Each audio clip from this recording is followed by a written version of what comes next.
In this video, I'm going to show you how to perfect your focus stacking using Lightroom and Photoshop. If you're new to this channel, welcome.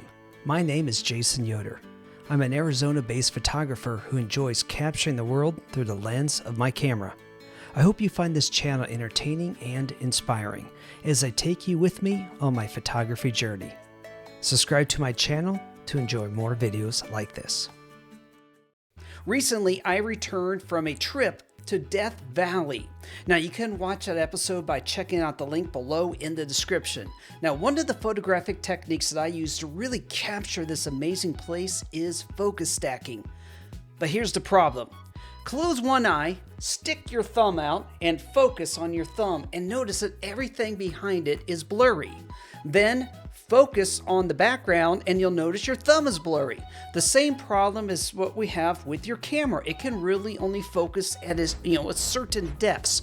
Focus stacking allows us to capture multiple photos at different focal lengths, then bring all the sharp elements together.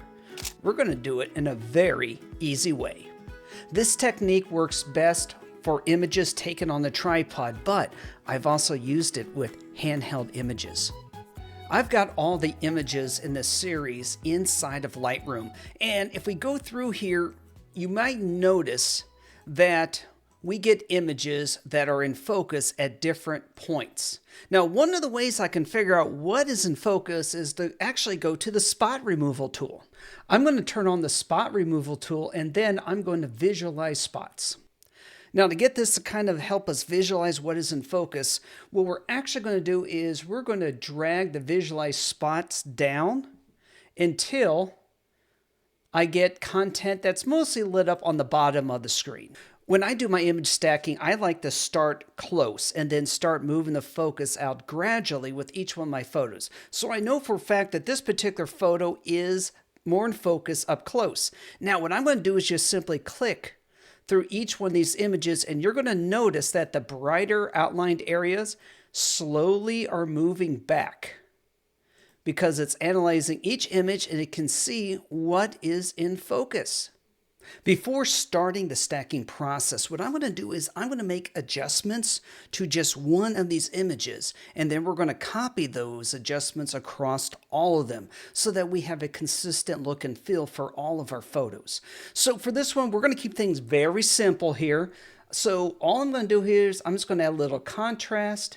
I'm going to bring out the blacks just a little bit to brighten up those foreground elements.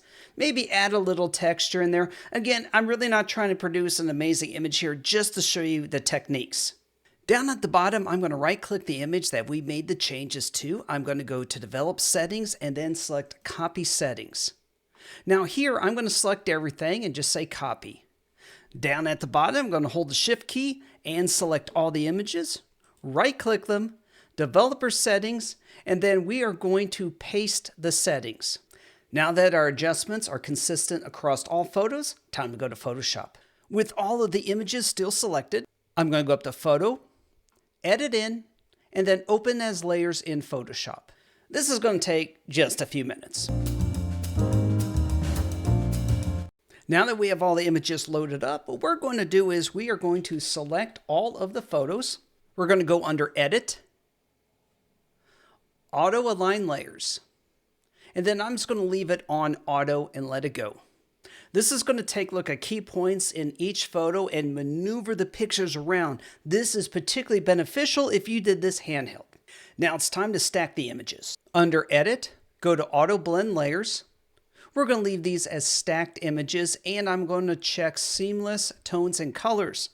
That way, because I did have some clouds moving, casting some different shadows, I'll help to even everything out. Let's go ahead and click OK. And now it'll take just a few minutes for it to process all the images. What it's doing right now is it's looking for all the images that are sharp, and then it's going to only put those parts of the image into the final photo. Here it is, our final photo. Let's just kind of zoom in a little bit here. And what we can see is we have sharpness up front, and we have sharpness all the way to the horizon. Now we do have a little problem here where we're going to have some parts of the image is going to be transparent, and that's because of focus breathing and also the auto alignment.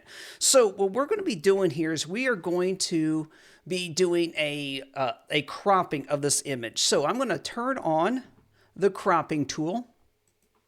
And then I'm going to visit all four corners. So down here I can see that I need to move this crop in. And by visiting all four corners, what we're going to do is we're going to ensure that there is no part of the image that is in the transparent range. Now that we have our final image, I'm simply going to send it back to Lightroom. I'm just going to do a file save.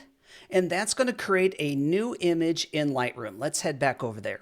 You can see that this new image has popped up. I'm going to press the number 9. That's going to change it to blue here, a little blue background, just so I can see that this is the actual final product. Now, if there's any other changes, any other adjustments I need to do, I can do it. But right now, this image is done. Generally, I take between 5 and 10 images. Now, if I've got my Canon RF100 to 500 on, you can see right there it is. What happens is if I'm extended all the way out, maybe I'm trying to do an insect or something, the area that's in focus is going to be very tiny, and I may have to take up to 15 images just to capture the entire scene so I can make sure the photo stack actually works. That's it. That's how easy doing a focus stack is. Thank you for watching. Take care, and I'll see you in the next episode.